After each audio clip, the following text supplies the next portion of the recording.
지난주 수요일 여러분 선거하셨습니까? 투표하셨습니까?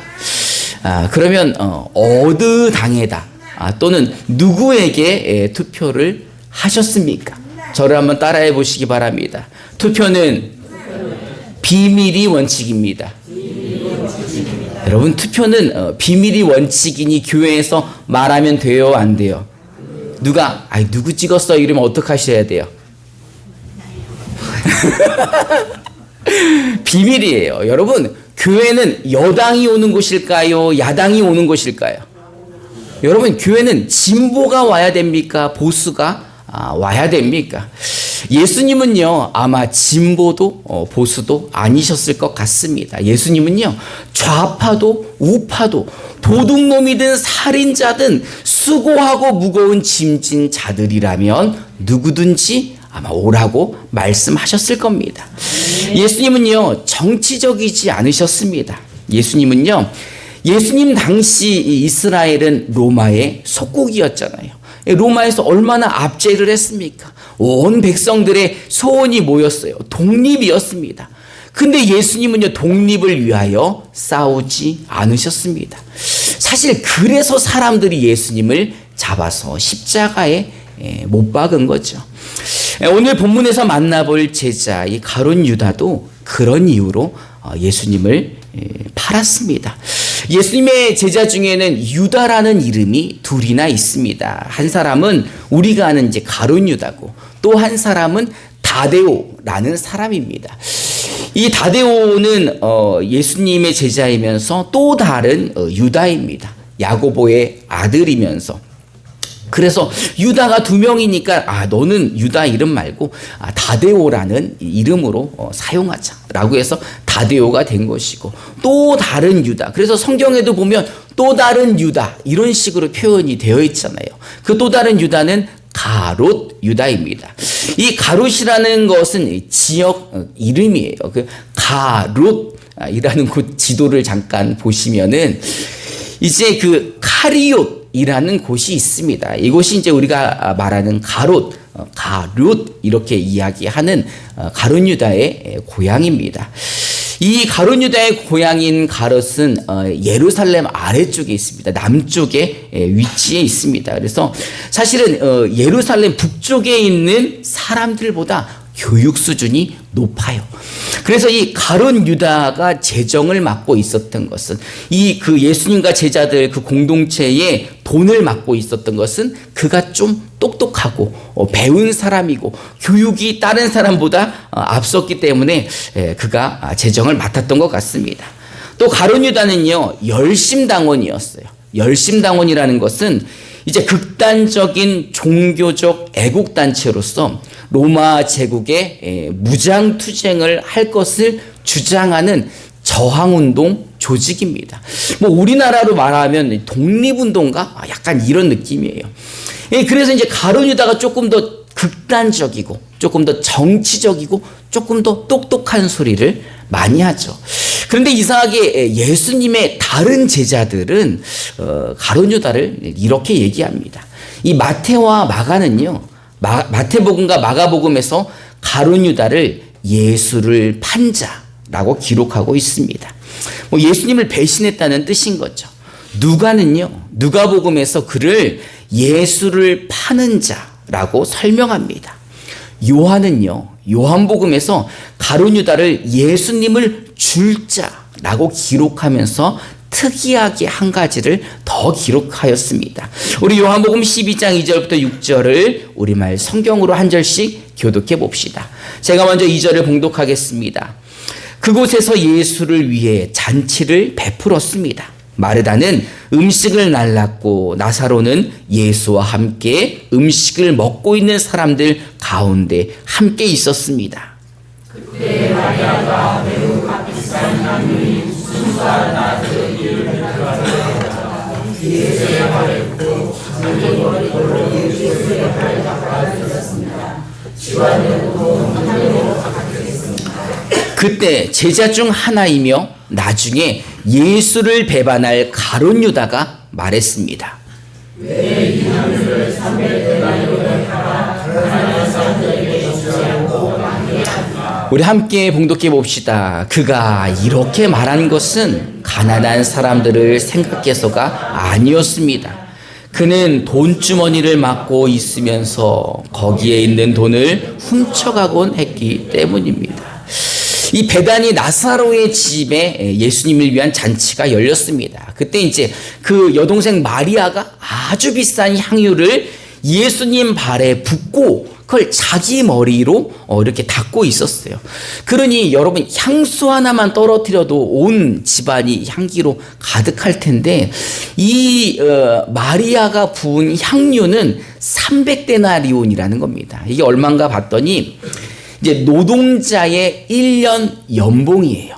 그러니까 여러분들의 1년 연봉인 거죠. 하루 일당이 한 데나리온이니까 일당을 10만 원으로만 쳐도 3천만 원 정도 되는 정말 비싼 기름인 거예요. 그러니 그 비싼 기름을 지금 어디다 붓는 거예요? 아니 왜 그 비싼 거를 예수님 발에다 붓고 낭비를 하는 거예요? 제가 그러는 게 아니라 가룟 유다가 그랬다는 거예요. 그러면서 아니 이거 팔면은 가난한 사람을 얼마나 많이 도와줄 수 있는데 아니 이거를 왜 거기다가 갖다 붓고 이러면서 이제 가룟 유다가 항의를 하는 겁니다. 근데 어떻게 보면 이제 가룟 유다의 말이 맞죠. 그 비싼 거를 3천만 원이나 되는 걸로 예수님 발을 닦아드린다니. 아니 여러분 300만 원짜리 비누로 목사님 발을 닦아드려도 교회에 탄핵이 일어날 판인데 3천만 원짜리를 가지고 지금 예수님의 발을. 근데 이제 요한은 알고 있었던 거예요. 그가 가난한 사람들 때문에 그러는 게 아니라 그가 도둑이었다는 거예요. 이 요한은 알고 있었다는 거예요. 그가 돈주머니를 막고 있으면서 몰래 돈을 훔치는 것을 그가 알고 있었기에 요한의 기억 속에는 그가 똑똑한 열성당원이 아니라 그는 예수님을 팔았던 자, 그는 예수님을 배반했던 자, 그는 예수님의 주머니에서 돈을 훔쳐갔던 사람이라는 겁니다. 그러니 3천만 원이나 되는 것을 예수님의 발에 부으니 화가 났던 거죠. 옛날 이야기를 한번 해보면 우리 임마누엘 교회 32년 전 개척했을 때 아무도 없었어요. 저하고 동생하고 아버지 어머니 이렇게 네 사람만, 한 가족만 예배를 드렸습니다. 여기가 이제 영진 화학의 기숙사였는데 여기서 예배를 이제 드리는데 한 가족이 등록을 한 거예요. 엄마, 아빠, 아들 둘. 이래서 부부 집사님이 등록을 했으니 여러분 좋습니까? 안 좋습니까? 너무 좋아요. 8명이 예배를 드리니 꽉 차 보이는 거죠. 근데 이제 이 분들의 행동이 약간씩 저한테는 불편했습니다. 왜냐하면 그 당시에 큰 방에서 예배를 드리고 작은 방은 엄마 아빠 또 작은 방은 이제 저하고 동생이 썼고 식당이나 부엌 같은 건 이제 사택이랑 교회가 같이 썼을 때니까 냉장고도 그냥 하나밖에 없었어요. 근데 이분들이 자꾸 이제 사택에 오면은 습관적으로 이제 냉장고를 여는 거예요. 뭐 본인의 집에서 그러셨나 보지. 어쨌든 그때 제가 고등학생이었는데 아니 왜 저 집사님 부부는 우리 집만 오면은 냉장고를 열지? 이런 생각이 있었는데 엄마 아빠가 없을 때 꼭 냉장고를 열면 이런 이야기를 하는 거예요. 네, 또 아들 이야기 할 뻔했네. 자기야 여기 자기 좋아하는 반찬 있는데 밥 한 술 뜨고 갈래? 그래서 그 어린 마음에 야 우리도 진짜 먹고 살기 힘든데 진짜 우리 이제 가난한데 입에서 막 욕이 나오는 거예요. 제가 고등학교 한 3학년 정도 됐으니까 얼마나 못 듣겠어요. 속으로 와 남의 집 냉장고 열고 맨날 반찬 좋은 거 다 먹고 이래서 이제 별로 안 좋은 기억이 있는데 이 분들이 이제 월요일만 되면은 이제 여자 집사님이 저희 어머니를 찾아오는 거예요. 와서 이제 돈을 빌려가는 거예요. 아니 사모님 돈 좀 빌려주세요 월요일 날. 그래서 우리 어머니가 아니 돈이 없는데요. 그러면 어제 헌금 들어온 거 다 어쨌어요? 이러면서 어제 자기가 헌금 내고 그거를 다시 빌려달라는 거예요. 여러분 기가 막히죠. 이런 성도가 아직까지 우리 교회에 있었다면은 그 사람의 인격이 어떠하든 끝까지 사랑해 보시겠습니까?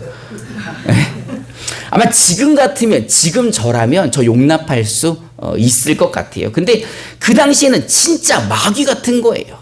결국 이 부부는 우리 임마누엘 교회의 그 유명한 여전도의 단체 교회 떠나갈 때 같이 떠나가셨어요. 그리고 이제 뭐 안에서 새는 바가지 밖에서 샌다고 이 감곡 장원이 얼마나 넓습니까?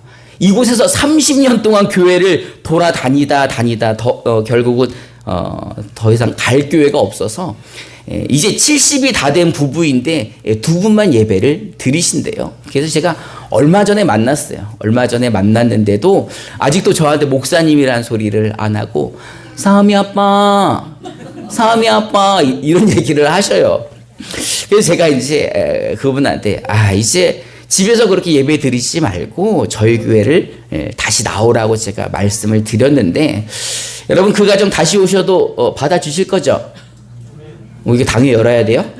왜 다들 아멘 소리를 안 하시는 겁니까? 여러분, 우리 날마다 얘기하잖아요. 주일마다 그 상대방의 인격이 어떠하든 끝까지 사랑하겠다고 다짐하셨잖아요. 그러면 오시면은 제가 빨간 딱지를 붙여드릴게요. 이분들이라고. 그러면 돼요, 안 돼요? 안 되겠죠. 그 인격이 어떠하든지 우리는 다 받아줘야 되겠죠. 근데 예수님의 제자 이 가룟 유다는 제자들 가운데에서도 인정을 못 받았던 것 같아요. 나중에 기억에 예수님을 팔아먹기로 한 자, 요한의 머릿속에는 저 도둑놈, 돈에다 손을 두는 저 나쁜 놈, 이렇게 생각을 하고 있었는데 요한은 한 가지를 더 기억하고 있습니다. 그는 예수님이 그를 두고 마귀라고 했던 것을 기억하고 있었던 거예요. 우리 요한복음 6장 67절부터 71절을 우리말 성경으로 한 절씩 교독해 봅시다. 제가 먼저 67절을 봉독합니다. 예수께서 12 제자들에게 물으셨습니다. 너희도 떠나고 싶으냐?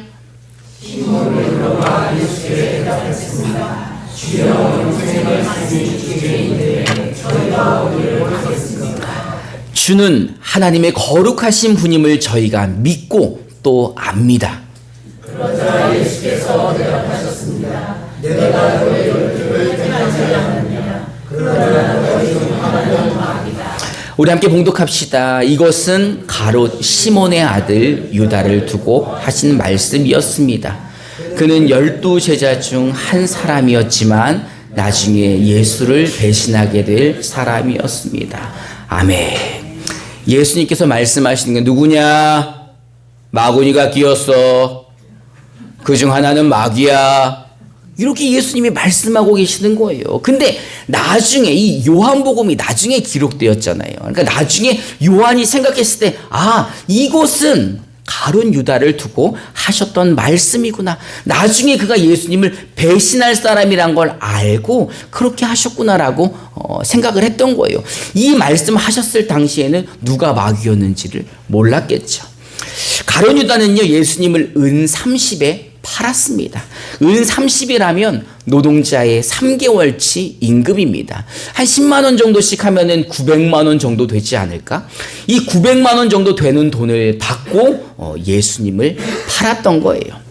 예수님은요, 가룟 유다가 생각했을 때 예수님은 유대인의 왕이라 생각했는데 같이 3년 반을 있다 보니까 그분은 유대인의 왕이 아니셨던 거예요. 열심당원이었던 가룟 유다는 이스라엘의 독립을 꿈꿔왔지만 예수님은 정치도 안 하시고 의병을 일으키지도 않으시고 로마를 몰아내지도 않으시고 정권을 탈환하지도 않으시고, 이 가룟 유다는 그거를 바라고 있었는데 예수님이 그런 것을 하지 않으셨던 거예요. 가룟 유다가 생각했을 때 다윗의 자손이니까 명분도 있고, 여러분 오병이어로 5,000명을 먹이는 거 보셨잖아요. 보셨어요? 여러분 죽은 나사로를 살리는 걸 보셨잖아요. 이런 이적과 기적을 보면 그가 왕이 될 상이다. 이를 따라가면은 먹고 사는 문제는 해결이 되겠구나 라고 생각을 했을 거예요. 또 돈을 탐하는 가룟 유다는 예수님이 왕이 되면 아마 한 자리를 차지해서 그가 부와 권력을 누리려 했을지도 모릅니다. 근데 예수님의 생각은 달랐잖아요. 예수님은요, 자꾸 땅의 것이 아니라 하늘의 것을 말씀하셨습니다. 예수님은 땅의 영광이 아니라 하나님의 영광을 말씀하셨고, 예수님은 이스라엘의 독립이 아니라 백성들을 위해서 내가 십자가에서 죽겠다고 말씀을 하시니 이 가룟 유다의 생각과는 정반대가 되었던 겁니다.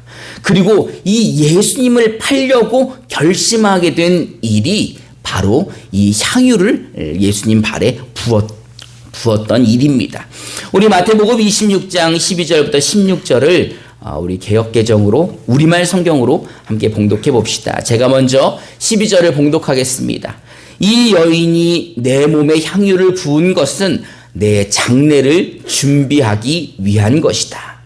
내가 진실로 너에게 말한다. 온 세상의 모든들이 복음이 전파되는 곳마다 이 여인이 한 일로 전해져서 사람들이 여인을 기억하게 될 것이다. 그때 12 제자 중 하나인 가롯 사람 유다가 대제사장들에게 가서 물었습니다. 예수를 당신들에게 넘겨주면 되게 얼마나 좋겠소. 그들은 유다에게 음료 점심을 사주었습니다. 함께 봉독하겠습니다. 그때부터 유다는 예수를 넘겨줄 기회를 엿보았습니다. 가룟 유다는 300데나리온이나 되는 거의 3천만 원가량 되는 그 비싼 향유를 예수님의 발에 부을 때 화가 났습니다. 그때 결심했어요. 나 이분과 같이 못 있겠다. 이 비싼 거를 여기다가 이렇게 부으니 이제 예수님을 팔아야 되겠다 라고 생각해서 대제사장들에게 예수를 넘겨주면 얼마 줄 건지를 물어보고 은 30을 받고 예수님을 넘겨줄 기회를 보고 있습니다. 근데 예수님은 그런 가룟 유다를 안타까워하셨습니다. 우리 마태복음 26장 23절부터 25절을 우리말 성경으로 한 절씩 교독해 봅시다. 제가 먼저 23절을 봉독합니다. 예수께서 대답하셨습니다. 나와 함께 그릇에 손을 넣은 사람이 나를 배반할 것이다. 인자는 자신에게 성령이 그릇되도록 하겠지만 인자를 배반하는 그 사람에게 저주가 있을 것이다. 그는 차라리 태어나지 않는 게 나았을 것이다. 우리 함께 봉독해 봅시다. 그때 예수를 배반한 유다가 말했습니다. 라비요, 저는 아니겠지요? 예수께서 대답하셨습니다. 내가 말했다. 예수님은 가룟 유다가 자신을 배반할 것을 미리 알고 계셨고 말씀하셨습니다. 그리고 안타까워하셨어요. 차라리 태어나지 않는 게 나았을 것이다 라고 말씀하시며 안타까워하셨습니다. 그러나 가룟 유다는 결국 예수님을 겟세마네 동산에서 대제사장들의 사람들에게 넘겨줍니다. 우리 마태복음 26장 45절부터 50절을 우리말 성경으로 한 절씩 교독해 봅시다. 제가 45절을 봉독하겠습니다. 그러고는 제자들에게 돌아와 말씀하셨습니다. 이제 자고 쉬라. 보라, 때가 가까이 왔다. 인자가 배반당해 죄인들의 손에 넘겨지게 됐구나.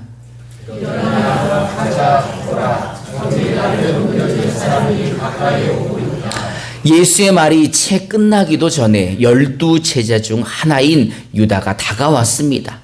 유다 곁에는 대제사장들과 백성의 장로들이 보낸 큰 무리가 칼과 몽둥이로 무장하고 있었습니다. 그리고 예수를 넘겨줄 사람이 그들에게 신호를 보내기로 정해 놓았습니다. 내가 이를 맞추는 사람이 바로 그 사람이니 그를 붙잡으시오. 곧바로 유다는 예수께 다가가 라비요, 안녕하십니까? 라고 말하며 입을 맞추었습니다. 예수께서 대답하셨습니다. 친구여, 무엇을 알고 여기 왔느냐? 그러자 사람들이 먼저 나오더니 예수를 붙잡아 싣고 있습니다. 아멘. 예수님은 다 알고 계셨어요. 기도를 마치신 후에 이제 나를 팔 자가 온다. 이제 내가 잡혀갈 것이다. 이야기를 하면서 유다가 오는 것을 보고도 예수님은 친구여라고 말씀을 하십니다. 아직까지도 그를 불쌍히 여기셨다는 거예요. 그러면서 무리하지 말고 너가 계획한 것을 하라라고 이야기합니다. 이 가룟 유다가 예수님께 입을 맞추는 것은 바로 입을 맞춤으로 인하여 그 사람이 예수다라는 것을 신호로 주는 거죠. 그래서 예수님을 잡으러 온 사람들이 이분이 예수님이다 라고 생각하고 예수님을 잡아 데리고 간 것입니다. 그런데 이 모습을 보고 예수님이 잡혀가시고 난 다음에 그 판결을 보고 가룟 유다는 뉘우칩니다. 우리 마태복음 27장 3절부터 8절을 개역 개정으로 한 절씩 교독해 봅시다. 제가 먼저 3절을 봉독합니다. 그때 예수를 판 유다가 그의 정죄됨을 보고 스스로 뉘우쳐 그 은 30을 대제사장들과 장로들에게 도로 갖다 주며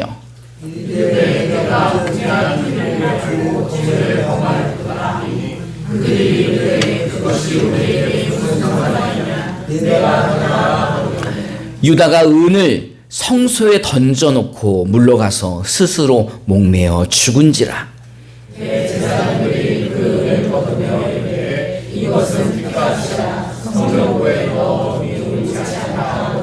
의논한 후 이것으로 토기장이의 밭을 사서 나그네의 묘지를 삼았으니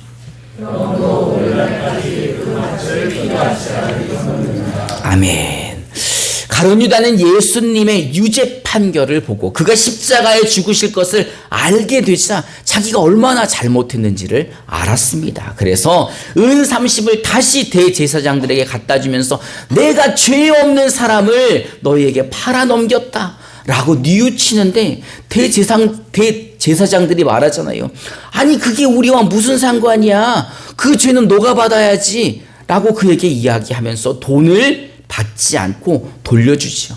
그랬더니 가룟 유다가 그 돈을 던지고 난 다음에 결국 그는 스스로 극단적인 선택을 하여 생을 마감하게 됩니다. 우리가 지난주에 베드로의 배신에 대해서 이야기를 했었죠. 베드로는요, 이 가룟 유다는 한 번 배신했지만 베드로는 몇 번 배신했습니까? 3번이나 배신했어요. 그런데도 그는 그 죄책감으로 극단적인 선택하지 않고 대신 제자들과 모여 자기들의 아픔과 부끄러움을 나누었습니다.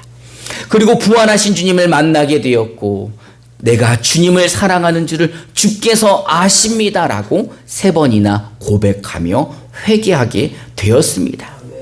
여러분, 교회는 하나님이 세상으로부터 우리를 불러내주셨습니다. 우리가 누굽니까? 하나님의 자녀들이잖아요. 예수님의 제자들이잖아요. 세상으로부터 예수님의 제자들을 불러내어서 교회로 세워주신 거죠. 예수님의 제자들이란 곧 하나님의 자녀를 말하는 것 아닙니까? 저는 아들이 4이나 있습니다. 지금 큰아들이 25이나 됐지만 저는 아이들에게 매를 들지 않았어요. 매를 들었을 때는 거짓말할 때였었죠. 하지만 거짓말을 하지 않고 솔직히 말하면 매를 들지 않았어요. 그래서 어떤 것도 이제 솔직히 말하면 매를 들지 않고 다 용서해 주었습니다. 그렇게 20살까지 교육을 시켰더니 아이들이 어떤 일이든 거짓말을 하는지 안 하는지 모르겠지만 안 하는 것 같아요. 안 하는 거. 제가 그렇게 한 이유는 아이들이 장성해서 거짓말을 할 일이 있을 때 부모에게 말하지 않으면 어떻게 될까요? 해결할 수가 없죠. 부모가 알아야지 해결하죠. 어떤 문제든 나에게 가져와야 같이 고민을 하잖아요. 부모는 누구 편이니까요? 자식 편 아닙니까? 그래서 부모가 알아야 자식의 문제를 해결하는 거죠. 우리는요, 하나님의 자녀들입니다. 하나님은요, 우리를 자녀 삼아 주셨어요. 그리고 수고하고 무거운 모든 짐을 내게 가져오기를 바라고 계십니다. 우리가 하나님을 신뢰하지 못해 만약 죄를 숨긴다면 아마 가룟 유다처럼 깨닫기는 했지만 뉘우치기는 했지만 그 죄를 아버지 앞에 가져오지 않고 스스로 극단적인 선택을 했다면 얼마나 마음이 아프시겠습니까? 하나님은 우리를 위하여서 예수를 십자가에 죽게 하셨습니다. 그리고 그 죽음으로 우리를 죄에서 자유케 해주셨는데 그 예수님 앞에 나오지 않고 그 해결받은 죄의 값을 자기가 해결하겠다고 스스로 극단적인 선택을 했으니 얼마나 예수님도 안타까워하시고 하나님도 마음이 아프셨겠습니까? 예수님은요, 수고하고 무거운 짐진 자들아 다 내게로 오라 라고 말씀하십니다. 이 이야기는 무엇입니까? 어떤 죄가 있든지 어떤 어려움이 있든지 좌파이든 우파이든 어떤 성향을 가지고 있든 다 예수님께로 오라고 말씀하신 겁니다. 예수님을 3번이나 배신했던 베드로도요, 예수님 앞에 나와서 그 가지고 있던 부끄러움을 내려놓았을 때 예수님이 용서해 주셨습니다. 3번이나 다시 얘기할 기회를 주셨어요. 네가 나를 사랑하느냐, 너가 나를 사랑하느냐, 네가 나를 사랑하느냐라고 기회를 주셨습니다. 하지만 가룟 유다는 그런 기회를 얻지 못했죠. 결국 가룟 유다는 예수님의 부활을 믿지 않았던 것입니다. 그러나 베드로는 예수님의 부활을 믿었기에 그는 예수님을 기다렸고 그 부활하신 주님을 만나게 된 것입니다. 오늘 이 말씀을 듣는 우리는요, 가룟 유다와 같은 선택을 해서는 안 됩니다. 우리가 부끄럽지만, 우리가 정말 창피하고 너무 무거운 짐이지만 우리는 그 모든 것을 예수님 앞에 내려놓아야 되는 겁니다. 우리는 아버지의 그 십자가 앞에, 그 십자가 사랑 앞에 우리의 수고하고 무거운 모든 짐을 내려놓을 때 하나님이 우리의 문제를 해결해 주시고 예수님이 우리에게 평안을 주시는 것입니다. 여러분, 부활하신 예수님을 믿으십니까? 그 예수님의 영이 우리와 함께 계심도 믿으십니까? 그렇다면 그 부활의 믿음으로 세상을 이기시기를 주님의 이름으로 축원합니다. 이 시간 우리 함께 찬송하고 기도하는 시간 갖겠습니다.